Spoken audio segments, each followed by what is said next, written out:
দেশের মানুষ যত ভালো থাকবে আমি মনে করব আমরা তত ভালো আছি। আমি কি পড়লাম, কি খেলাম, কি করলাম সেটা আমাদের কাছে কোনো বড় চাওয়া না। আজকে প্রধানমন্ত্রী আছি, কালকে না থাকলে চলে যাব। গাড়িতেও চড়তে পারি, ভ্যানেও চড়তে পারি, রিক্সাও চড়তে পারি, পায়েও হাঁটতে পারি, সব অভ্যাস আছে, সব অভ্যাস আছে, সবই করতে পারি। প্রধানমন্ত্রী হিসেবে বিমানে ফার্স্ট ক্লাসে যাই বা যে ক্লাসে যাই, আবার যখন থাকবো না ইকোনমি ক্লাসে চড়বো। আমরা সব অবস্থার জন্য প্রস্তুত। আমার পিতা মাতা আমাদেরকে সেই শিক্ষা দিয়ে গেছে। কিন্তু বাংলাদেশের মানুষ ভালো থাক, এটাই একমাত্র কামনা। আর সেই আন্তরিকতা দিয়ে কাজ করি বলেই আজকে দেশের উন্নতি করতে পারছি। যদি শুধু নিজেদের কথা ভাবতাম তাহলে কিন্তু পারতাম না। মাননীয় স্পিকার লোভে পেয়ে বসতো, তা আল্লাহর রহমতে সে লোভ আমাদের পাইনি। এদেশের মানুষের জন্য একসময় পুরনো কাপড় বিদেশ থেকে এনে দেওয়া হতো, কি লজ্জার কথা। আর আল্লাহর রহমতে এখন মানুষের সে অভাব নাই। এমনকি এখন যে কাপড় পাঠাচ্ছে, ঈদের সময় কাপড় পাঠিয়েছে এলাকা থেকে লোক এসে বললো, আব্বা কাপড় তো পাঠাচ্ছেন, দেবার লোক খুঁজে পাই না।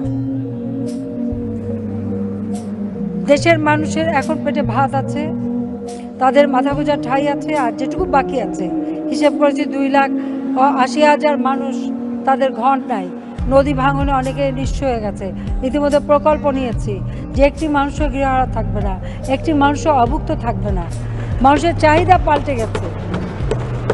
আগে 81 পরে বাংলাদেশে এসে যখন ঘুরতাম তখন মানুষ বলতো পেটে ভাত নাই, হাড্ডিসার কঙ্কালসার এলাকা আমি দেখেছি। মাননীয় স্পিকার, ওই মাননীয় আমাদের সংসদ সদস্য এরশাদ সাহেবের এলাকা রংপুর, তারই জায়গা উপজেলা গঙ্গাচড়া নৈহালিতে গিয়েছিলাম।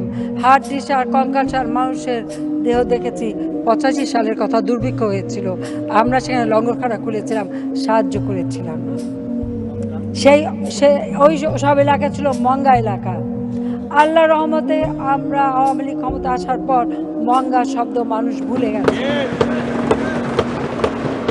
নিজের চোখে মানুষের দুরবস্থা দেখেছি এবং সেই দুরবস্থা দেখেই তাদের উন্নতিটা কিভাবে করব সেটাই আমাদের কাছে সব থেকে অগ্রগামী পরিকল্পনা।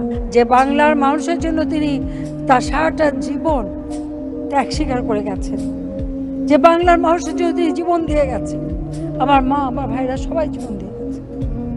সেই বাংলার মানুষ যেন ভালো থাকে, উন্নত জীবন পায়, সুন্দরভাবে বাঁচতে পারে, সেইটুকু যেন গড়ে দিয়ে যেতে চাই। আল্লাহর কাছে শুধু সেইটুকুই চাই যে বাংলার মানুষের ভাগ্য